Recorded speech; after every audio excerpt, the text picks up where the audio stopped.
Hey you, Oso here. About 2 months ago I was browsing AliExpress for unusual LEGO knockoffs.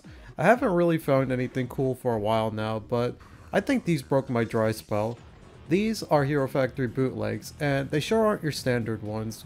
Usually Hero Factory knockoffs you see these days are almost one-to-one with the original sets, and really offer no incentive to buy for people looking for recolors or original pieces to add to their mocking repertoire. But these are different, and in today's video we're going to check out each and every single one of them, so stay tuned for that. One last thing I want to add is I want to thank everyone for subscribing and helping this channel reach an impressive 5,000 subs, and it goes without saying I really couldn't have done it without you. I feel I could reach 6,000 subs by the end of the year, and if you haven't subscribed yet, I would really hope you consider hitting that subscribe button.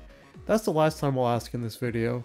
Speaking of which, let's check out these Hero Factory bootlegs. I'm not going to sugarcoat it. These figures feel really very cheap. Like, their joints are incredibly flimsy and they have no friction in them, meaning they are very floppy. Well, some more than others to be fair, but even then it just doesn't feel like normal CCBS set. So don't buy these if you're looking for action figures. Buy these as part packs. Take the armor off, the weapons, the helmets, and combine them with your own original CCBS limbs, and you'll have a better time when making your own custom heroes. Almost every single one of these comes with original parts, and the most obvious one right off the bat is the hero core and chest plate. In lieu of the H, you have a generic lightning bolt, which isn't too bad, but means you can't mix your original chest with these knockoff hero cores, or vice versa. Also, weirdly enough, the bootlegs use a second wave chest but a first wave core, making for a very interesting combination of old and new. These chest armor pieces are also compatible with official CCBS through the pins on the bootlegs, though the pins on the bootlegs are too small and fall off the original CCBS shells. This can be fixed with some clay or some other material to keep the pieces from falling out. The 2.0 helmets are also custom, as instead of having two bar holes on the underneath, you have a single male axle, and what you do is you put this 2.0 face guard on the axle as a small hole for it to go into. Then you have this custom Glatorian skull that is instead a solid color that has no indents on the face.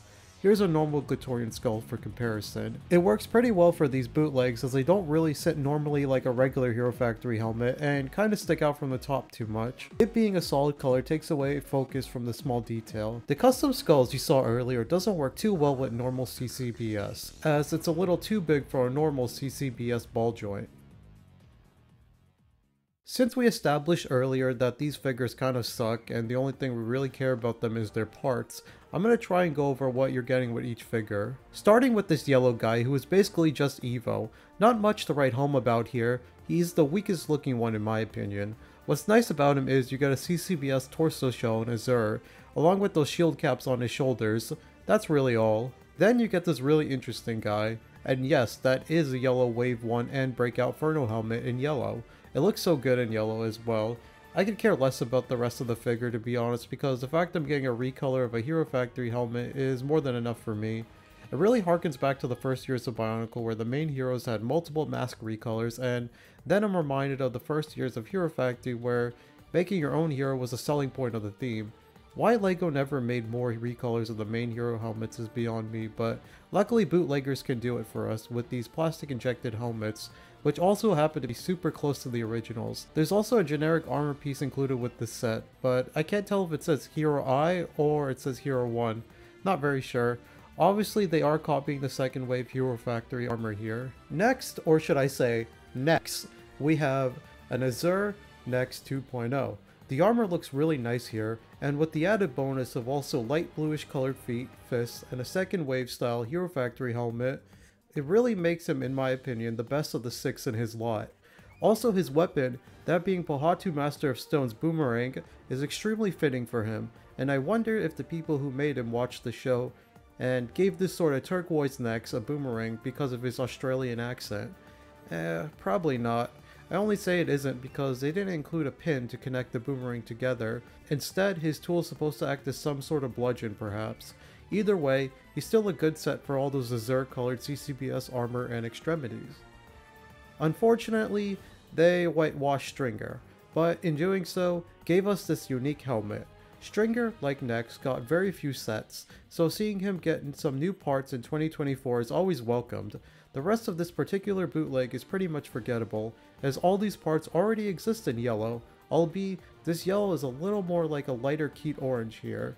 Except for his Hero 1 armor in red, he doesn't really have many exclusive parts. He comes with 2 guns, so you can expand your arsenal of Hero Factory arms, and the red bar inside his gun reminds me a lot of the one that comes with the Rahi Master Builder set from LEGO in 2001, which is cool. Overall, you're gonna get the most out of his white mask, and that's really about it. I think a lot of people tend to dismiss new LEGO Purple as being inferior to old Purple, and I'd fully agree, but it doesn't mean it always looks bad. Here, for example, this purple on this figure with a Surge 2.0 mask looks pretty cool. It looks a little more blue on camera, but it's pretty close to new purple. He comes with these lime harpoons in his gun and orange shield caps, plus a dark purple 2.0 helmet, so his parts have to be of some use to someone out there.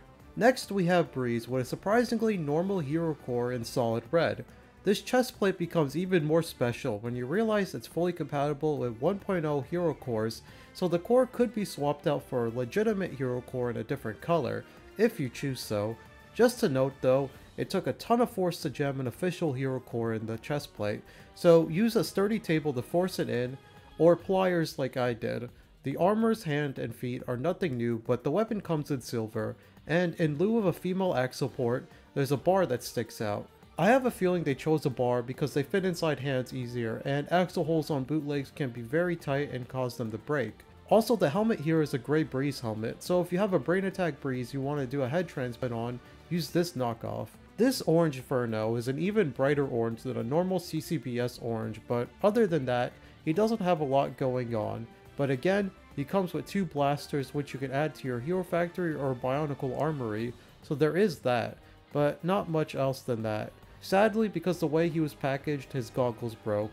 But I'd like to imagine he just needs a hero core recharge after a long day of battling evil aliens and robots. With the blue helmet, this bulk mask recolor looks super clean, and the inclusion of all these dark bluish gray pieces will definitely be useful if you like making mocks with that color. This bulk reuses yellow helmet Furno's Hero 1 armor piece and the gray helmet Breeze's weapon. Overall, I would love to find a use for his helmet here, as the way even the original one looks feels very Bionicle-ish, something you might have seen from the Glatorian era perhaps. Here we have what is basically Breeze 2.0 but with Surge 2.0's weapon. Nothing really new here except the CCBS torso armor shell in a deep red purple and a lightning bolt hero core too. Also, that ice pick in white instead of the usual flat silver or gunmetal. Probably the best part of this build is the helmet. This Silver Breeze 2.0 visor really helps hide the shortcomings of these bootleg Glatorian heads very well, leaving just a small slit for the solid red colored head to peek out from. Overall, it makes this head design look very clean, and up to this point, looks the best out of all the 2.0 bootleg heads in my opinion. This here is Surge, but with a white colored helmet. The white really looks good on camera and helps show off the details of his helmet. The white mask with the blue skull also makes him just look like a cool dude. Literally. It'd be fun to make a figure with that mask, no? On top of that, he comes with Breeze's first wave tools, but with a bar instead of an axle, and a red Hero 1 armor piece just like Stringer, who also had a white helmet. The armor, hands, and feet are nothing new, but his unique tools and helmet make up for that fact in my opinion. Then we have this 2.0 hero with an almost entirely dark reddish purple color scheme. With the inclusion of these bright green shield caps and CCBS torso armor, he kind of reminds me of either an Evangelion robot or Barney the dinosaur.